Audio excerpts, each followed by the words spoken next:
Okay, 11.5. We are talking about angle relationships in circles, and by the end of this video, you should be able to find the measures of angles formed by different lines, by tangent, secants, and chords. So we're going to talk about the relationship between these three lines and how you can find angle measures.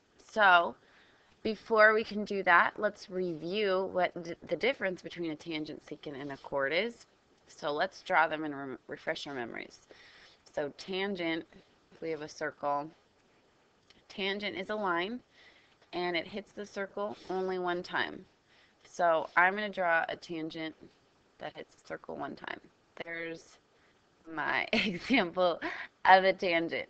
So tangent hits circle one time.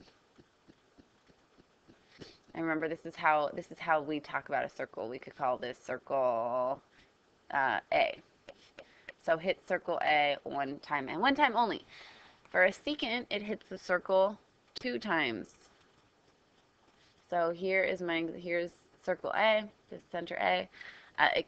Here's an example of a secant. Okay, it hits it two times.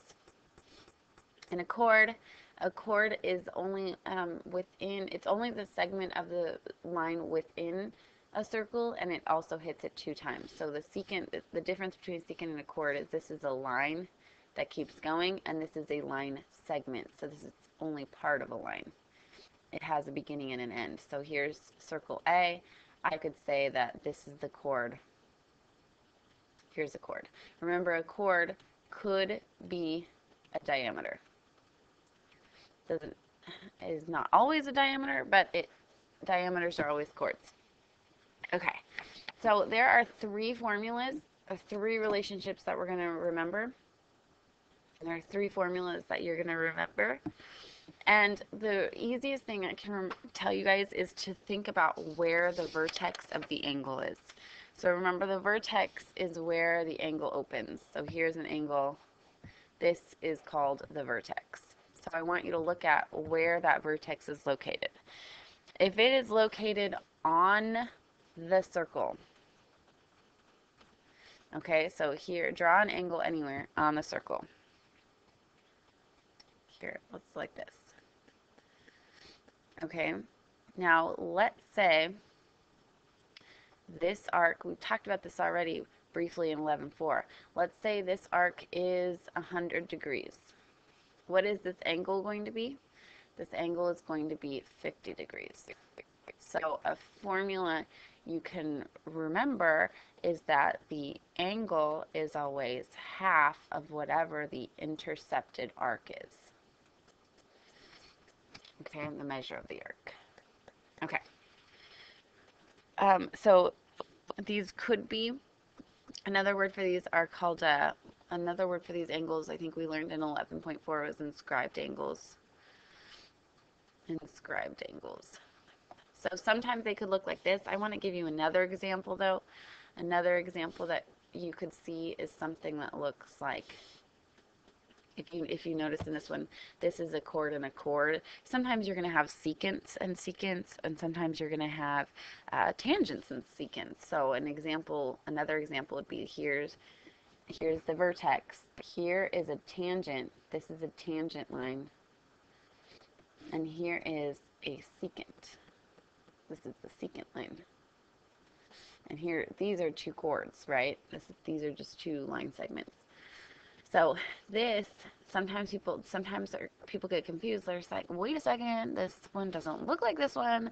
But if you notice that the vertex of this angle is still on the circle, you're going to use this same formula. So let's say they tell you this whole arc right here is, let's see, this looks like a really big arc. Let's say that it is 200 degrees.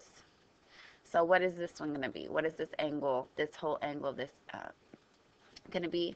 It's going to be half of it, so it's going to be 100 degrees. All right, so I could give you the arc and ask you for the angle, or I could give you the angle and ask you for the arc. So an example of what that would look like, if you look on your notes, the other part of your notes that I gave you. Fortunately, this one I can't zoom in. These two, 1 and 2, I give you the arc. So all you have to do, for example, for this one is take 138, which is the degrees, and divide it by 2, and that's going to be what your answer is. For if you look at number 3 and number 4, I give you the angle. Notice the vertex is on the circle in 1 through 4. The vertex is on the circle. So this one I give you the angle, and I want you to find out what the arc is. Well, the arc is bigger than the angle. So that means you're going to have to take the angle and multiply it by 2, and that'll be what the arc is. So if this one's 95 degrees, all you have to do is do 95 degrees, multiply it by 2, and that'll be what your arc is, the measure of the arc. All right, so that's how you do 1, 2, 3, and 4 on your notes. Okay, so that's the first thing that we talked about, if the vertex is on the circle. The second thing I want you to notice is what happens if the vertex is in the circle. Okay, so an example could be, let's say we have 2 chords. Here's one, and here's one. And if you notice, let's say we're talking about this angle right here. It's in the circle. It's not on the circle, it's in the circle. And as you guys might have guessed, these two are vertical angles, so these two are going to be congruent to each other. But that doesn't really help us with this problem for now. However, what we can do is we're going to look at these 2 arcs that are opposite of it. Okay, if I tell you that this one is, let's say this one is 60 degrees, and this arc is 40 degrees. Well, what you're going to do to find x is you're going to add them up and divide it by 2. So basically you're finding the average of these 2 arcs. So x would still equal 50 degrees. Right, so a formula to generalize is that the angle is going to equal one arc, I'll call it arc 1, plus the other arc, and remember these arcs are opposite of it, divided by 2. And remember, arcs are opposite of the angle, right? Okay, so sometimes that'll look like this. These are 2 chords. Another example would be if we have 2 secants. So secants, remember, are just lines that continue on. So here's a line, here's a line. If you notice, this angle is still within, the vertex is still inside the circle. So let's say I give you this one. Let's say I tell you this one kind of looks like 90 degrees to me. And let's say I know already that this arc is, let's say it's 100 degrees. And I want to know this time what this arc is going to be. Well, we're going to use this formula. We know that the angle is 90 degrees, so I'm going to plug that in. The angle equals arc 1 plus arc 2. So 100 plus x divided by 2. And some of you guys can do this in your head. Other of you guys maybe need to do some algebra. The opposite of dividing by 2 is multiplying by 2. So you have 180 equals 100 plus x. These 2 cancel out, remember, and you're left with just the numerator. And then you subtract 100 and you get x equals 80 degrees. So this time this is 80 degrees. So these are the 2 different types of problems I can give you. And you look up, if you look on your notes, 5, 6, 7, and 8 are all related to those types of questions. 5, 6, 7, 8. If you notice on 5, 6, 7, and 8, the vertex are all inside the circle. So you're going to use that second formula. So for example, for number 5, if I want to know what this question mark is, that's an x. Well, you take the 2 opposite arcs, 145 degrees and 51 degrees, and you divide it by 2, and that's how you get your answer for 5 and for 6. For 7 and for 8, if you notice, I give you the angle and I want you to find the arcs. So in number 7, the angle is going to equal the 2 opposite arcs, so 64 degrees plus the question mark divided by 2. To solve, you multiply by 2, so that's what, 152 equals 64 plus the question mark, and then you subtract. And that will be what your answer is. Question mark equals whatever that is. Okay? The very last type of question I can give you. We've talked about vertexes on the circle, vertices, on the circle, vertices in the circle. The last thing we need to talk about is what happens if the vertex is outside the circle.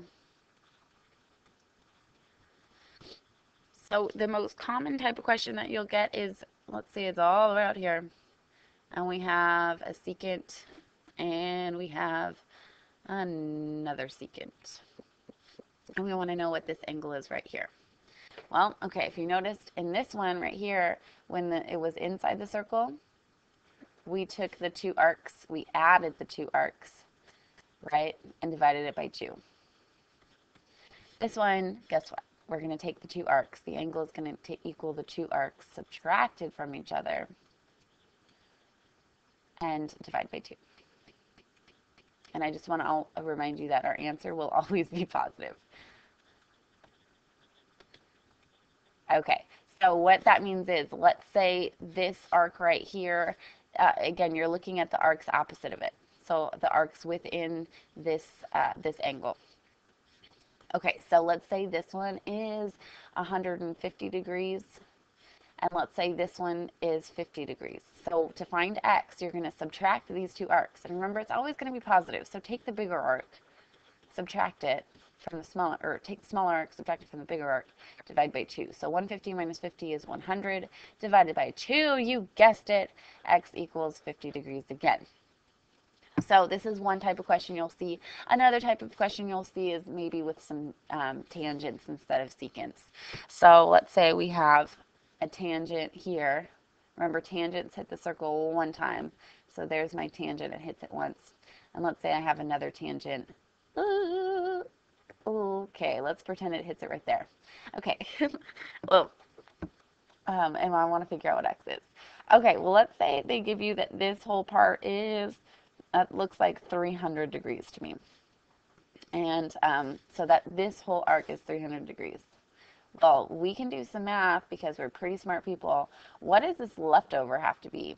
If this part is 300 degrees, the holes are ruled 360 degrees. So that means that this arc is going to be, the small arc is going to be 60 degrees. Remember, to find x when it's outside, you're going to subtract the 2 and divide it by 2. So in this case, 300 minus 60 is 240, divided by 2, and you'll get x equals 120 degrees. All right, so some examples, last 4 problems on your notes. Notice that the vertices are always outside. Here's the vertex, here's the vertex, here's the vertex, here's the vertex. So you're going to be subtracting the two opposite arcs, excuse me. So for number 9, you'd subtract and divide by 2. So this is 100 divided by 2 is 50 degrees. For number 11 and 12, if you notice, I already give you the angle. So that means we're going to have to work backwards.